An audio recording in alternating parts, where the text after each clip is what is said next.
Hello, everybody. Welcome to the Energy News Beat podcast. My name's Stu Turley, President and CEO of the Sandstone Group, but this is also a joint podcast with David Blackmon on energy impacts. Both of these will be available later on those two channels, but I have two fantastic Substack gurus that I steal all their that I really read their content. And we've got Robert Bryce. I mean, not a Robert Bryce, but the Robert Bryce of energy, robertbryce.substack.com. Welcome, Robert. We got a lot going on. There's more than a few things to talk about. I will certainly accede you that. That is true. And next we have Doug Sandridge. And Doug Sandridge is an old friend of the show. I love all of my podcasts with Doug Sandridge. He is not only just an oil and gas landman.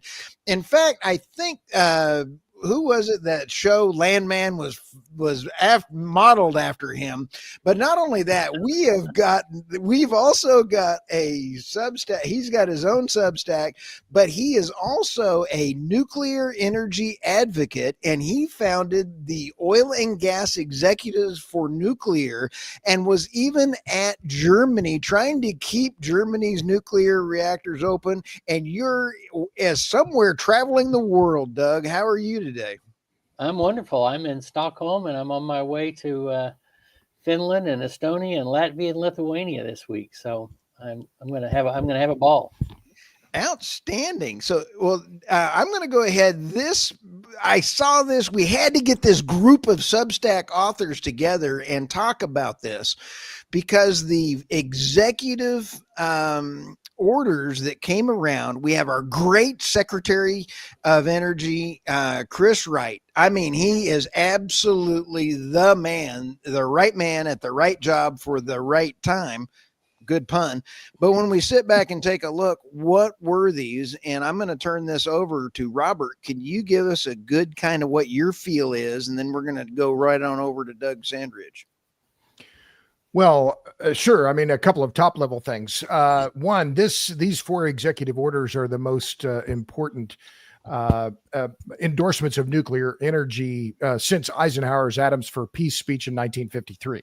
We've never had an American, love Trump or hate him, we've never had an American president who has come out with this strong of a position on nuclear energy. And it's a remarkable turn of events and much needed.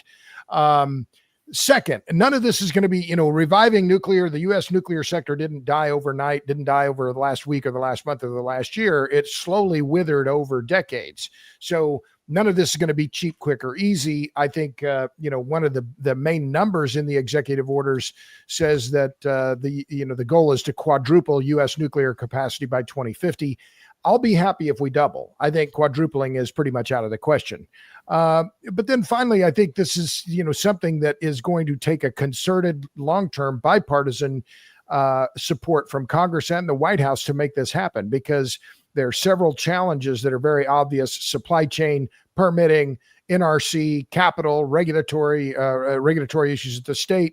And then, fuel supply, waste issues, all of these have to be dealt with. And again, it won't be easy, but this is very heartening. And I agree, Chris Wright, I'm certain, had a big hand in this, and yes, he long overdue and much needed. Yeah.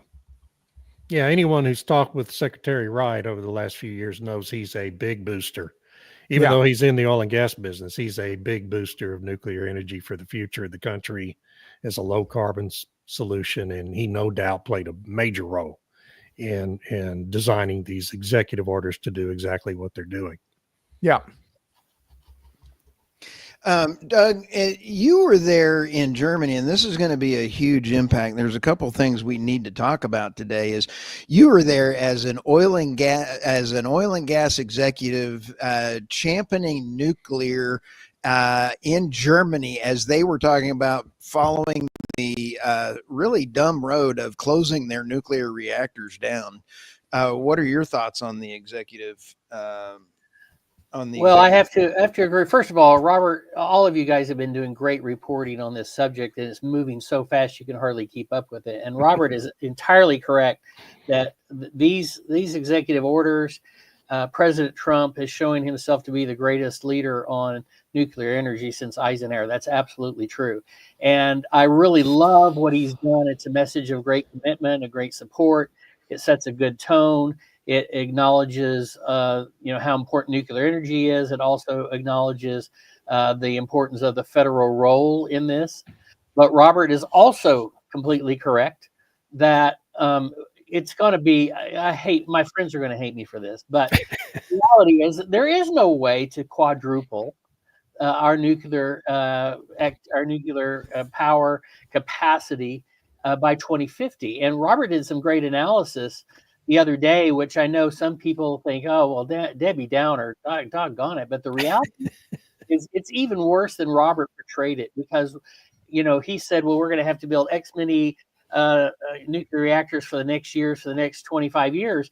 And it's really worse than that, because we can't really rely on any, or we may have some small nuclear reactors, small modular reactors. We may have a few of them built at the end of this decade, but we're not going to have any meaningful amount of them online in the next 5 to 10 years. So you're really talking about gigawatt scale. You're talking about building a bunch of AP1000s or something equivalent to that. And so the reality is if you got an announcement, let's just say we got an announcement today, or let's say June 1st, we got an announcement that they've approved that 20 new AP1000s are going to be built in the United States. If that happened next week, then it would literally be, if you had the workforce and everything worked out, it would be 10 years before you got the first one online. Yeah. Then you would have to have 20 new AP1000s come online in 2035, and that's how long it would take. It would take from an announcement to first turning it on. It'd take 10 years, and you turn the first one on, you turn the first 20 on in 2035, and you're going to have to build 20 every single year for 2035 for 15 years. That's 20 years, 20 units times 15 years. That's your 300 gigawatts. Yeah.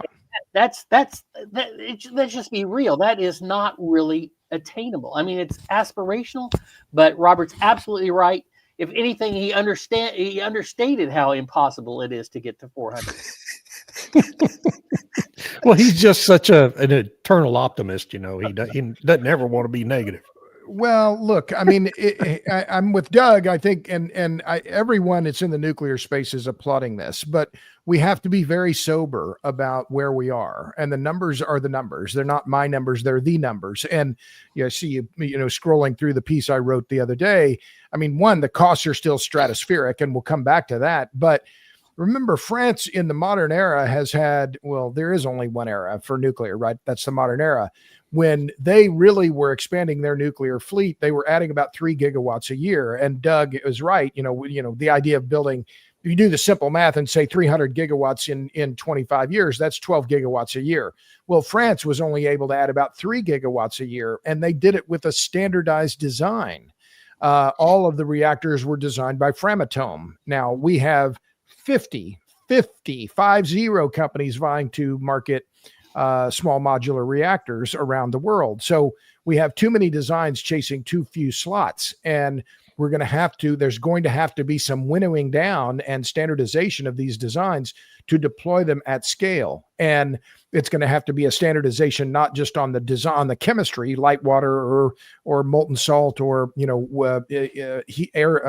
gas cooled, all of them have their attributes, but we're going to have to decide. And then we're going to have to decide on a certain number of sizes.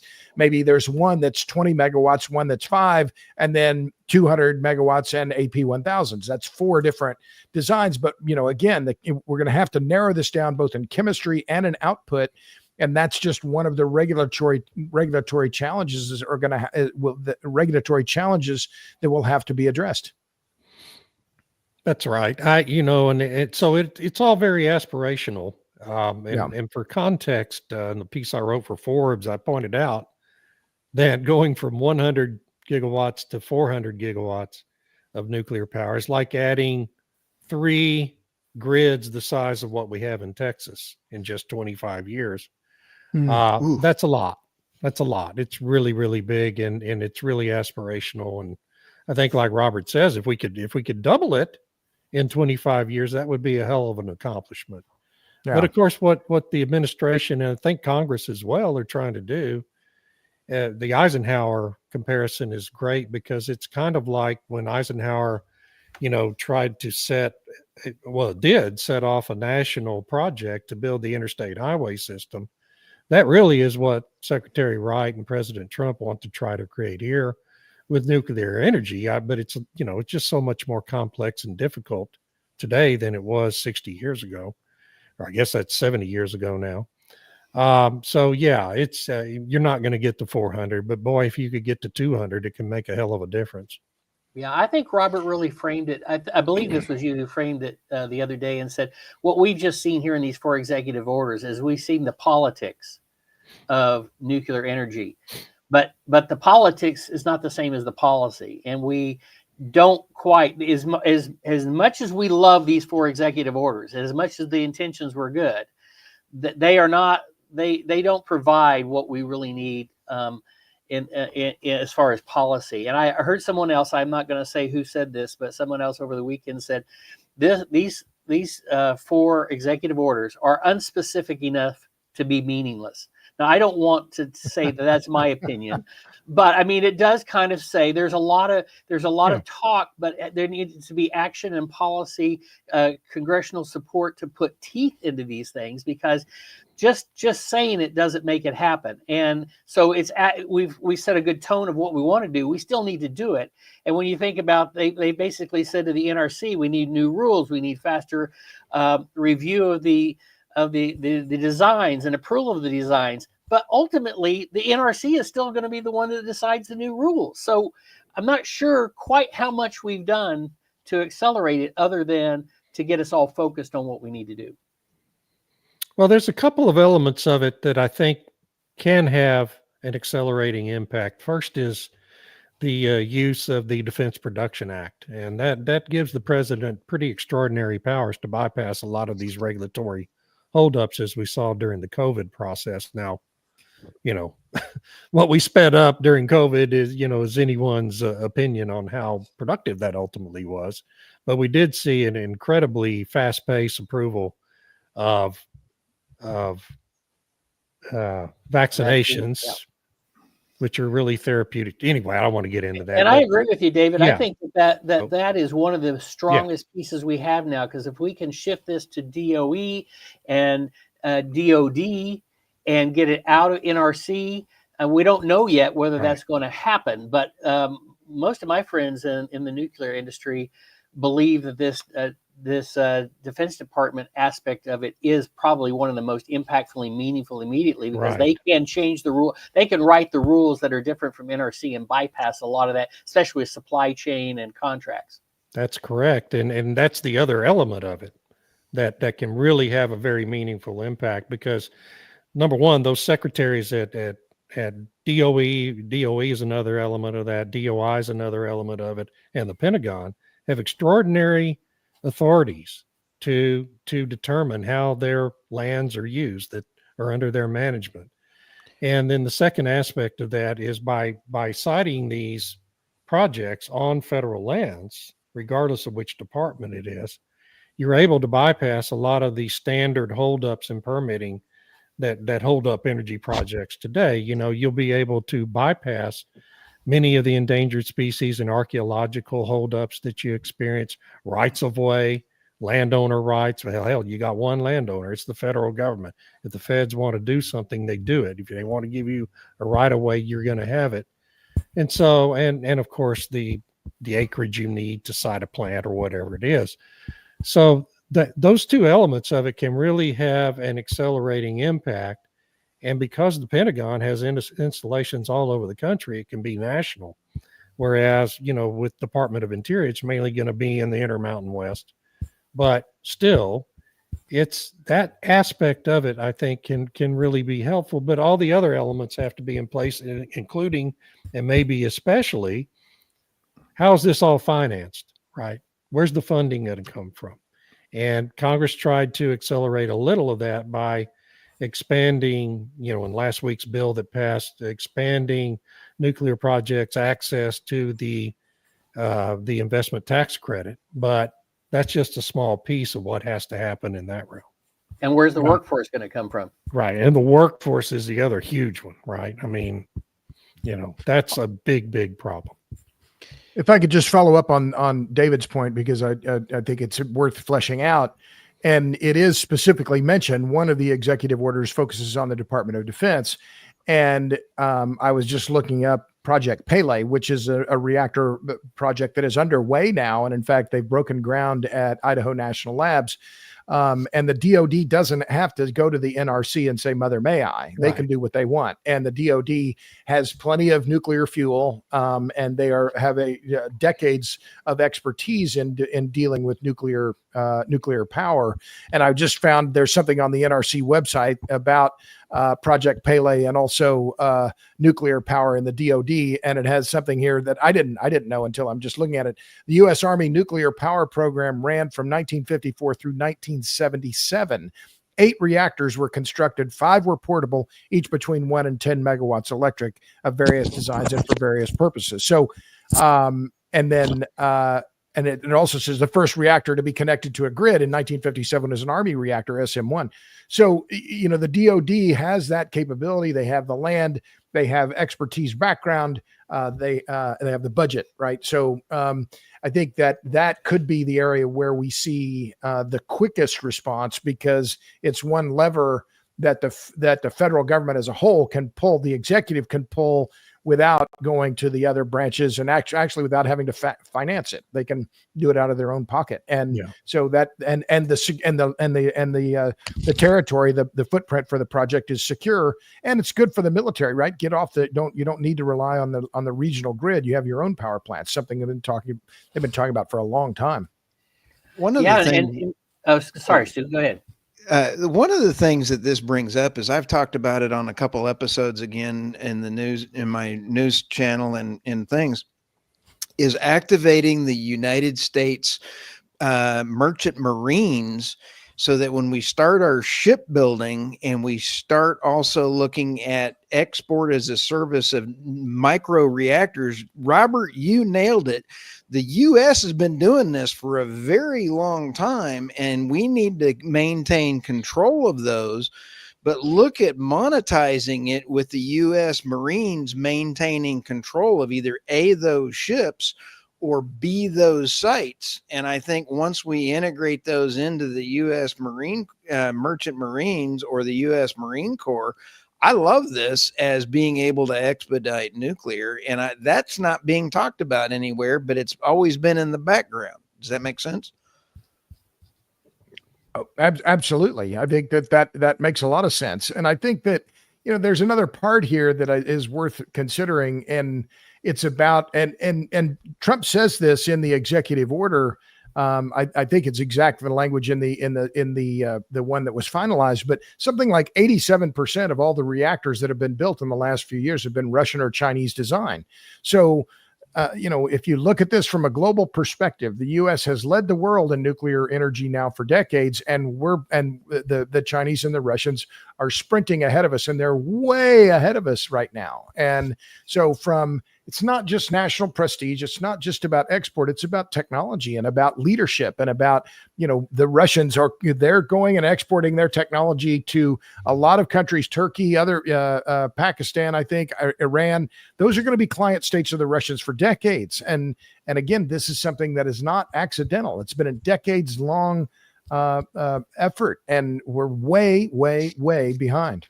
He's absolutely right. And I hear this all the time from my friends in Europe, Norway, Poland, Estonia, all of these countries. They want the U.S. technology. Once you buy the technology, you're going to rely on them for the fuel reprocessing. This is 100-year marriage for some of these countries, and so they don't want to be tied to the Chinese and the Russian for 100 years. So, but right now we're in a really tough position because they're not able to compete with the Chinese and the Russians. We're not able to deliver what they are.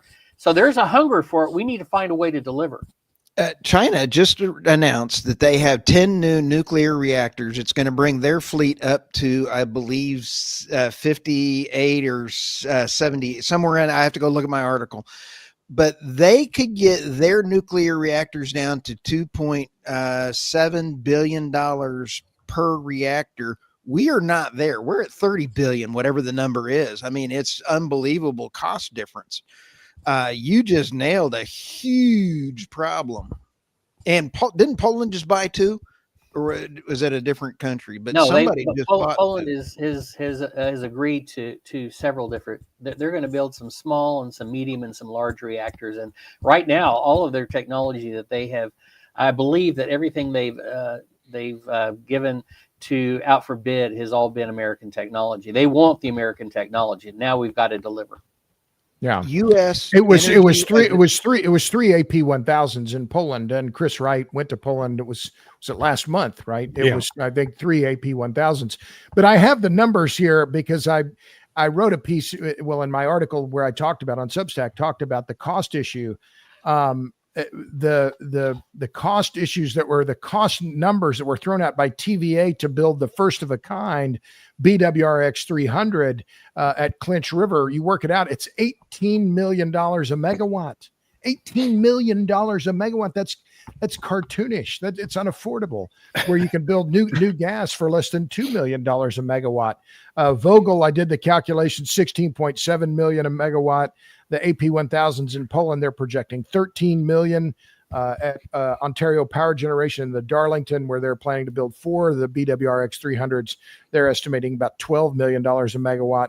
So, and meanwhile, Electricité de France, they've completed Flamanville last year, and that was about $9 million a megawatt. So this is the other big issue here. The costs have to come down, and massively so.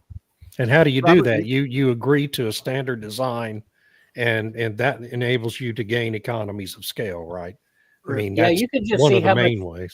How much they reduced the cost at Barakah in Dubai from unit number 4 to unit number 1 to unit number 4 came down 60%. They just completed those in subsequent years. So it can be done, but Robert's absolutely right. Nothing happens if we can't get the cost right. And China, and Stu mentioned the Chinese reactors. Now, this is China, and what can you believe that comes out of China? But I was trying to say that, but how do you get a word in edgewise? Well, the numbers that they're putting out for those 10 reactors, they said the 10 were going to cost something like $27.5 billion. They're 1.1 gigawatts. It's $2.3 million a megawatt. That's a stretch, right? But still, they're, even if you double that or even triple that, it's still less than Flamanville and still half or less of what Vogel cost. That's why you're paid the medium bucks to be here, Robert. You're exactly right. And I was trying to get that out there, is that we can't trust anything from China.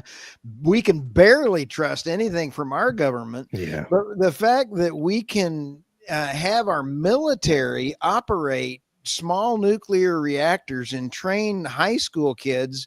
Doug, you brought up a huge training point on this, is where are we going to get our workers? If the military can fire up a high school kid and throw him in a nuclear reactor as a nuclear engineer, we got to leverage our great military expertise and bypass the regulatory process. We are at a mission critical standpoint if we don't take energy as an export service and use our military. We are stupid. Well, I got another idea for you, Stu.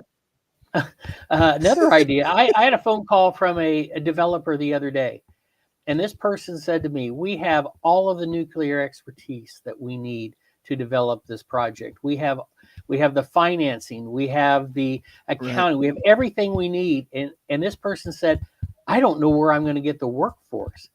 And this person said, what about the oil and gas industry? We've got really competent engineering in oil and gas. You've got these oil and gas companies are some of the few companies in the world that still build large things on budget, on time, around the world. And I think this is one of the synergies between nuclear and oil and gas is we've got a very competent workforce. And as some of the folks in the oil and gas business have told me, we can build these big plants probably as effective as anybody. And all you're doing is you're just putting in a nuclear reactor to generate rather than a gas turbine. And so there's no reason they don't need to be involved in that aspect of it. You can use a lot. I think we're going to find oil and gas can contribute a really great workforce to this project. If we only had a Secretary of Energy that understands he does. Gee. Dang, I Where would love we it. get one Chris like Wright is so pro-nuclear that he was looking to nuclearify his Energy Liberty frac fleet. Holy smokes, Batman, Doug, you just nailed it out of the park. I think the Norwegians are looking at it that way as well. They've got an incredible Norwegian workforce. They work in really tough conditions offshore. They've got great engineers, great employees. They would be the perfect people to bring in to start working on some of these projects when we have a labor shortage. So if I could just follow, go ahead. Well, just follow up very quickly on the military side of this. You look at anyone in the utility business. I go to, I speak to a lot of different groups, and who are the people who are staffing a lot of these rural co-ops, municipal utilities, et cetera? They're former Navy guys. The Navy is there. You can't swing a cat in the utility sector without hitting former nuclear Navy or Navy guys in general. So they are already a source of important training for the utility sector in general. Second, just your point about Norway and shipbuilding.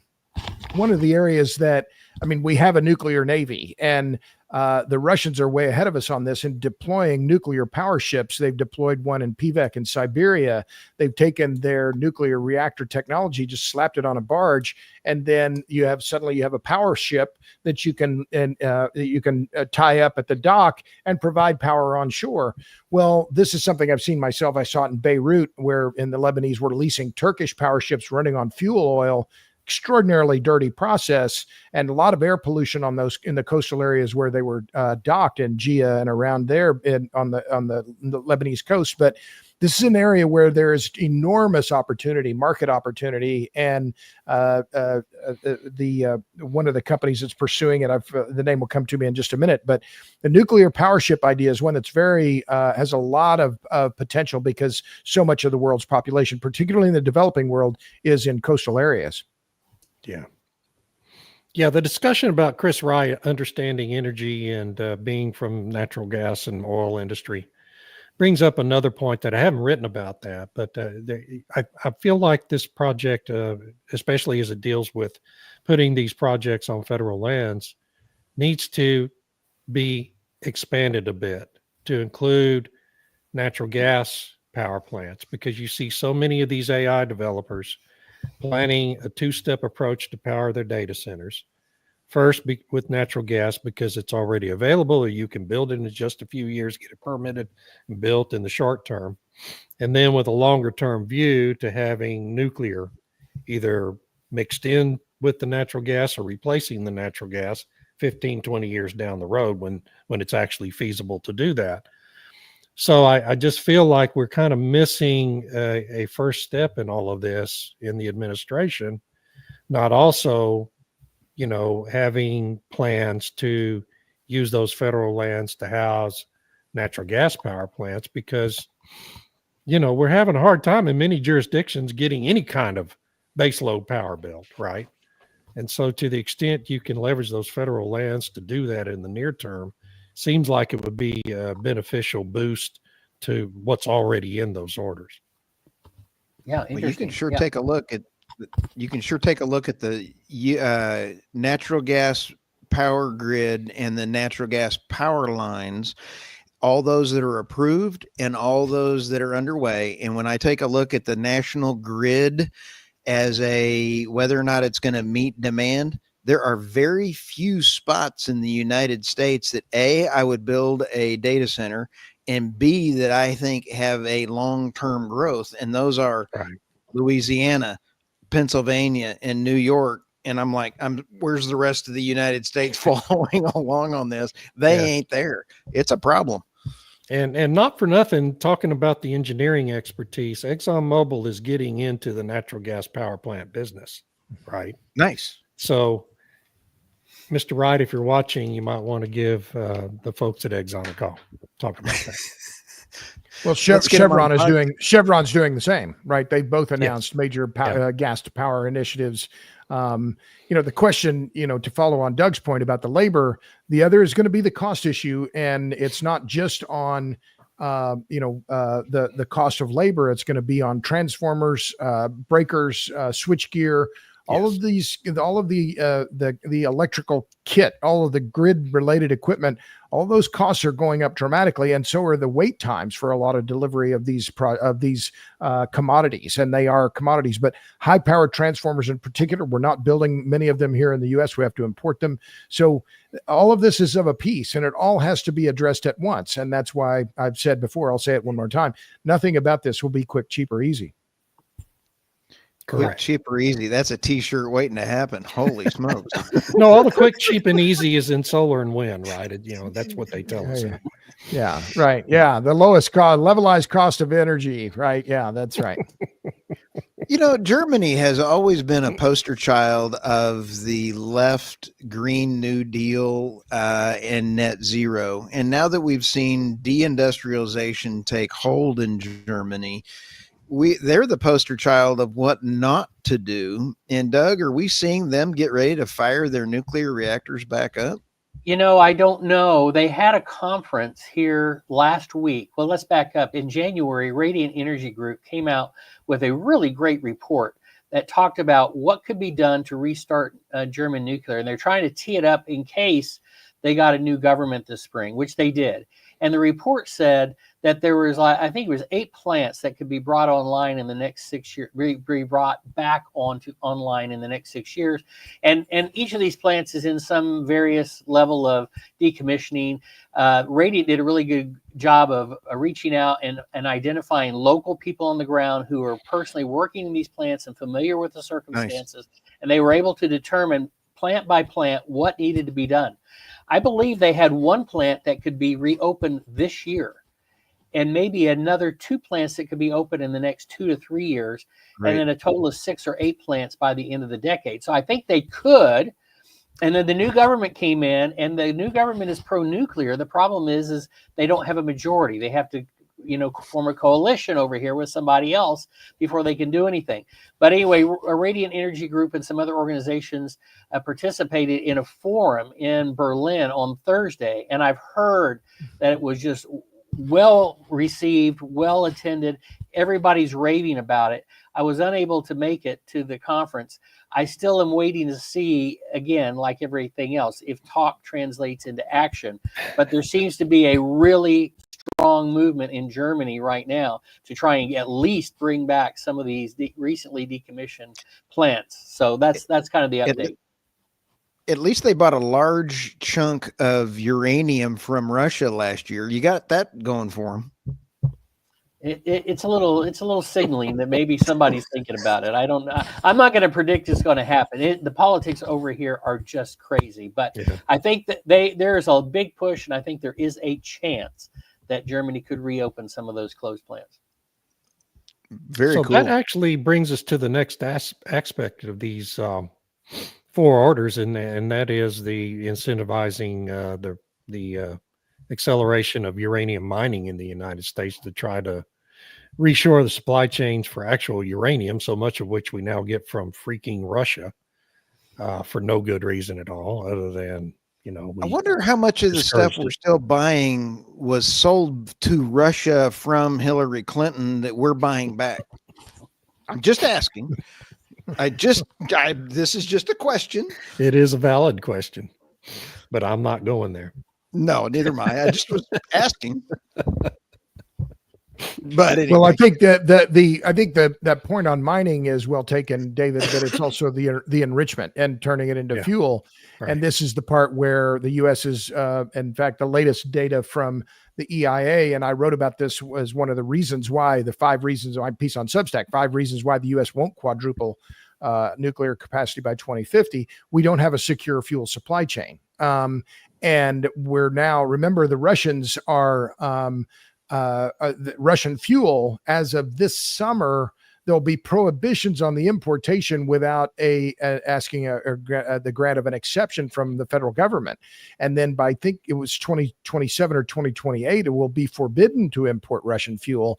And depending on whose numbers you believe, we're now still getting 25%, or about 20%, I think, of our nuclear fuel for our nuclear fleet is coming from Russia. So again, all of this has to be solved at once. And Centrus is the company that has an American-owned company. They're going to need federal money, federal loan guarantee, or a loan of some $3 or $4 billion to ramp up their fuel enrichment capacity in Piketon, Ohio. So again, this is going to require Congress. It's going to require concerted and sustained effort.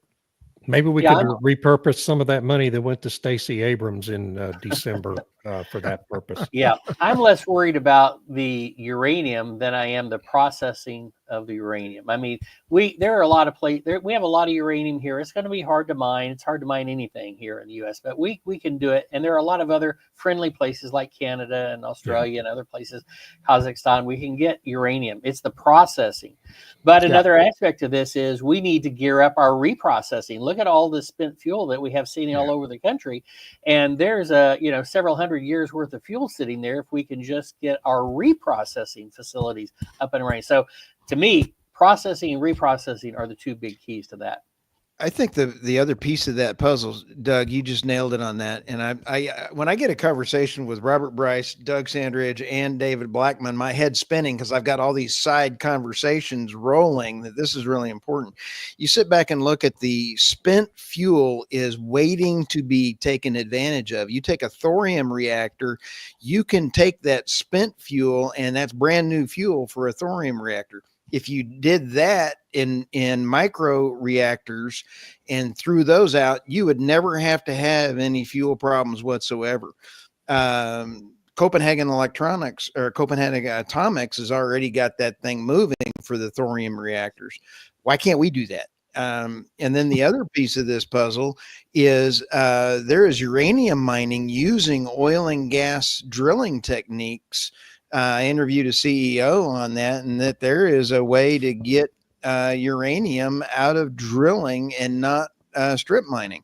So, but the 90% of refining mineral ore that China does is probably the biggest non-talked about issue that we got to get stateside, and that ain't going to happen. I mean, geranium, we'd have 50% of our needs now we can finally do in the United States this year. I was surprised by that one. I mean, the rest of them, we can't.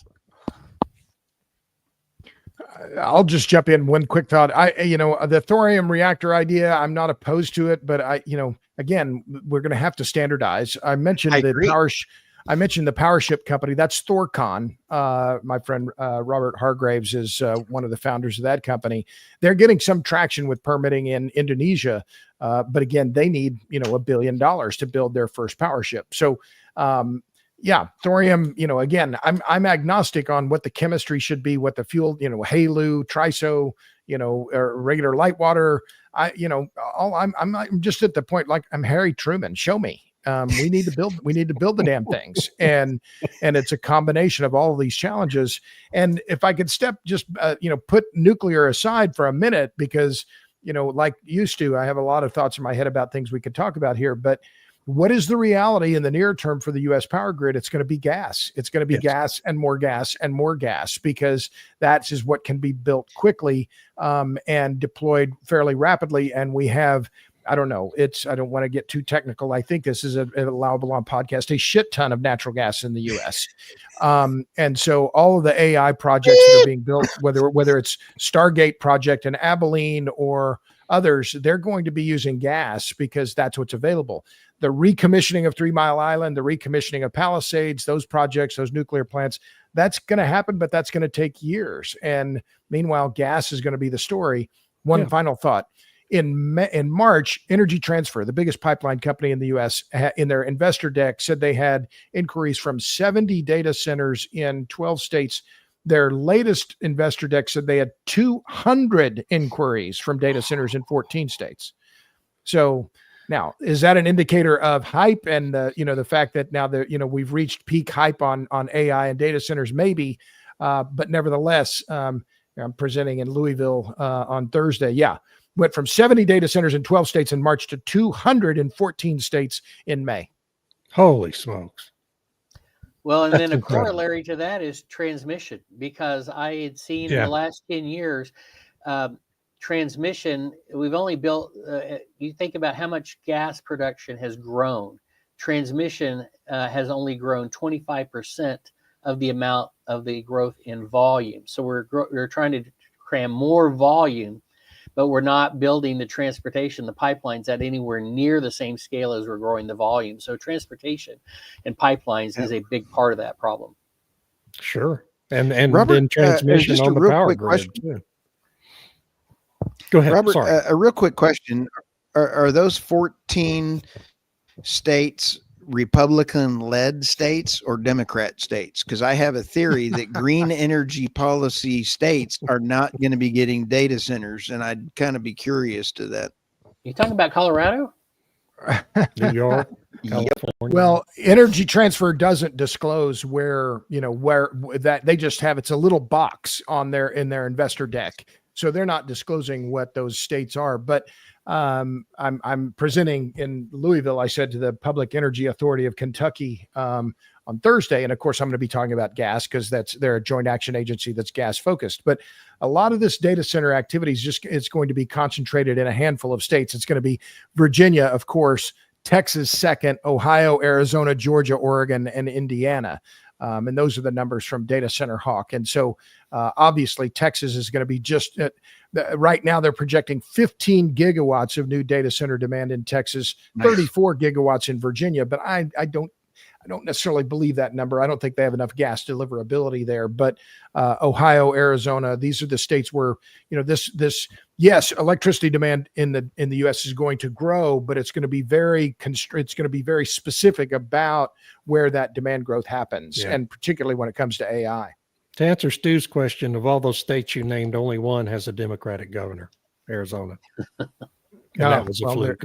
And they happen to have a nuclear reactor sitting there. Yeah. So that makes a difference. Well, wait a minute. No, Oregon has a Democratic governor. Oh, I missed Oregon. Sorry. Yes. Yeah, there you go. Yeah. Oh, yes. And they always will. And they But Oregon has a baseline of dams and hydro. And whenever you match baseline to the grid, and then you add renewables to it, the grid can survive a little longer if you've got hydro. But the folks in Oregon have taken down so many dams because of the environmentalists in the Sierra Club. They've lost that long-term ability for sustainability in their upper grid up there. So you got to and they're gas constrained in Oregon as well. So. But I think, it's one of the reasons why we're going to see a lot of this demand growth here in Texas. Yeah. I don't know what you all, I know, David, you're here in Texas, and Stu, you are as well, but some of these ERCOT numbers that have come out, what is it, 60 gigawatts they're projecting of growth by 2030, something like that. That makes my head spin. I just think, is that even possible? And I don't think it is. Yeah. And it's so much higher, than like Enverus. I talk to Enverus all the time. They're predicting maybe 20% growth in the grid by 2035 in Texas and generation need. Whereas ERCOT is talking 60%, right? 70% almost by 2035. Yeah. Right. So that's a huge gap there in projections. And I got to be honest, I trust the experts at Enverus a lot more than I do at ERCOT. So sorry, folks at ERCOT, but it's just the way it is. Well, so much for getting them on the podcast, but that's okay. We'll never get them. Oh, well. I'm just kidding. Because I can get Enverus anytime I need to. So yeah, Enverus are good people. They're on the sales block, though. They're looking to be sold. So you sit back and take a look at the numbers from Enverus are great people. I absolutely respect all of them over there. Now ERCOT, we're dogging ERCOT a little bit. I'm going to give them a little bit of a attaboy for surviving this. They seem to be the best out of the three sections of the grid in the United States. The other ones happen to be bigger, but Texas is a legend in our own mind, and we rightfully should be. But I will give them an attaboy for trying, because in the next 5 years, you look at the growth of the natural gas plants of planned versus permitted and rolling. Texas is the only one with planned and turbines bought. And when you take a look at turbines bought as a piece of that puzzle, it's a big one. Makes sense? Yeah, I mean, there's still plenty of problems on the grid, but a lot of them have been corrected, and it has been pretty well stabilized since 2021, obviously. A lot of that's been political, and the legislature actually doing some things that needed to be done a decade ago, but they finally got them done. And but there's still issues. The incentivization program that they passed in the 23 section and had a huge initial response, but now so many of those projects are being backed off on because of financing and inability to obtain turbines in some of them. And so there's still issues there, but by and large, the ERCOT grid is far more stable today than it was in 2021. Robert, let me ask this of you, and that is, microgrids are going to become more and more prevalent for data centers. And taking a look at, you mentioned Stargate. Stargate has got a natural gas power plant going in there that will power 96,000 homes that will not be attached to ERCOT. So you're taking a look, and I was visiting with Steve Reese about this, in that you've got not necessarily that data center, but you've got natural gas coming out of the normal distribution system to supply dedicated microgrids for the AI. And this is complicating my formula, trying to figure out if the United States is on track or not. What are your thoughts on that? That's a complicated process. Well, it is. And I think that, from talking with people who are working on this with the hyperscalers know that they don't have an option but to go behind the grid, or behind the meter, rather. That if they want firm power, they're going to have to build it and own it themselves, because they're getting pushback from the RTOs, they're getting pushback from the utilities and from the public. And I think in many ways that's absolutely right. That the general ratepayer should not be subsidizing Amazon. Bezos has a 500-foot yacht that has a yacht. We don't need to be subsidizing Bezos anymore. We've already done that. So. But I take your point, and that it goes back to the point, the issue of, is there going to be enough gas to go around? Following on Doug's point about we're not building enough transmission of gas transmission. High voltage transmission for electrons is another issue. But what I fear overall, it's one of the reasons why I won't say fear, but is a real concern, is our electric grid is becoming too dependent on a single fuel. That's natural gas. And that we've got to be very clear-eyed about what's happening, because the amount of gas-fired generation in the U.S. has nearly tripled since Enron went bankrupt in 2001. And, I'm pro-gas. I love me some natural gas, but it's a just-in-time fuel. And as we saw during Winter Storm Uri, as we had a near disaster during Winter Storm Elliott in 2022, you run out of gas and bad things happen. Yep. That is for sure. We've got just a few more minutes here. Doug, what are your thoughts after this conversation, and kind of lead us into where you think you thought, because you had some plane time on your way over the pond to conger around on all this. Tell us what you got going on in your mind up there.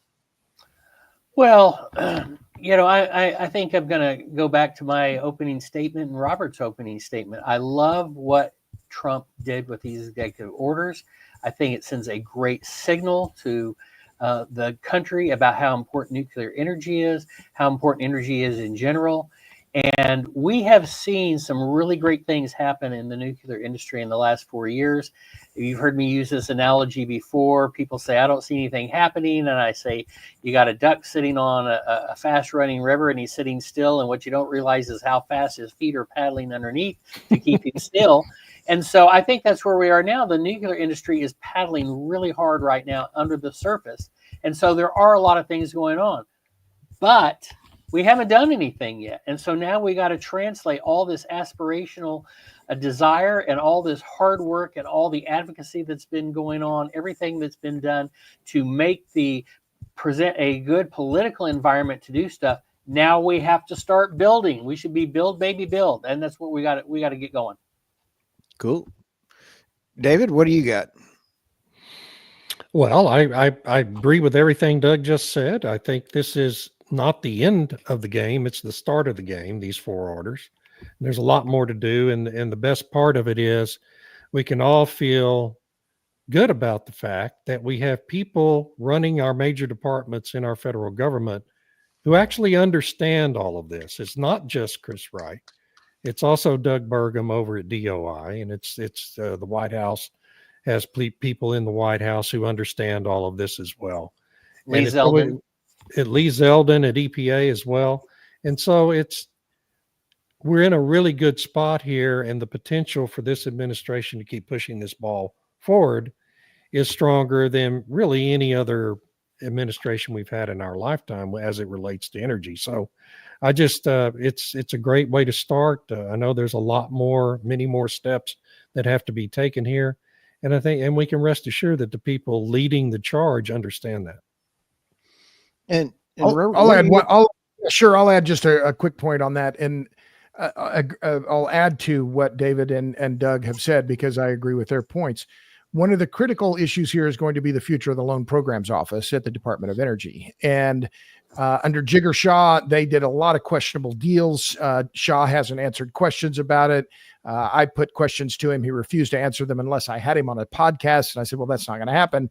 Why did you rush out all these deals right at the end? They're investigating something like $15 billion worth of deals that were done just in the last few months of the Biden administration under the Loan Programs Office. So there's, some tint of I won't say scandal, but discredited entity within the DOE that they're going to have to get rid of that stink and that stain and to get credibility back with the LPO. But the LPO will be critical. And there is, I think, a consensus, and I've talked to my friend Emmett Penny about this, that you're not going to see a major build out of nuclear in the U.S. without the LPO providing loan guarantees or other grants or something else, and the DOE and the federal government. It's going to require cash, and it's going to be federal cash. It's going to have to be on the table to catalyze this movement. So let's make no mistake. It's not just political support, it's money. And this environment where, the U.S. government is overextended, we have way too much debt. We have this, I think, this silly reconciliation package where we're not going to tax tips. Oh, great. Well, I mean, we're insolvent if we keep going this way. So we have to be very sober again about what's going to be required to make this happen. I'm hopeful, but I'm very sober about what the prospects are. And the LPO is going to be one part of this big issue, all the issues that have to be addressed. Wow. I'll tell you what, this seems like a great way to kind of end this with some thoughts just real quickly on this. And that is, I love having 4 Substack authors on here trying to have fun in the discussion. Not only are we all podcast kind of guys as well, too. So I think we've got some future discussions on this one as well. I think we hit a few high points. And again, I want to thank you guys for taking the time today, because I rely on all of you as expert advisors, and I truly appreciate each and every one of you. Doug, tell us how people get in touch with you. You can put my business email. I'm happy for you to do that. Put it in the show notes if you want to. Doug@fulcrumef.com.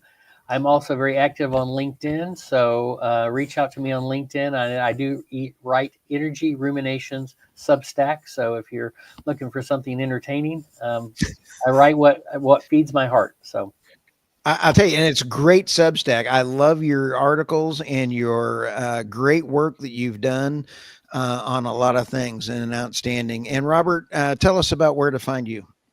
No, you can't escape me on the Google. I'm all over the interweb. I'm on robertbryce.substack.com. I'm on TikTok. Yeah, I'm on TikTok. Hell yes, I'm on TikTok. I'm on LinkedIn. I'm on YouTube. All that stuff. So I'm easy to find. But my Substack is where I love Substack, by the way. Total plug for Substack. I'm a total homer. After being in journalism my whole career, to be able to write what I want, how I want, when I want, with the content, with the pictures, the charts that I want, it's fantastic. Love it. Isn't that great? Oh, and my David, God. how do people find you? Blackmon.substack.com. I repost everything I write anywhere else there. You can find me at Forbes. You can find me at the Daily Caller, Petroleum Economist, World Oil Magazine, LinkedIn, and on X. You can't find me by name, but you can find me at Energy Absurdity. Which is absolutely a great X account to follow as well as your anything else. So with that, guys, my name is Stu Turley, Presidency of the Sandstone Group. I'm on theenergynewsbeat.substack.com and also energynewsbeat.co. You can always find me on LinkedIn, which I try to now ignore because it shuts me down. So anyway, with that, we thank everybody for having such a great day. I had a blast. We will see you guys soon. It was a Thanks a true lot. pleasure. Thank you. Thank Thanks you, a lot.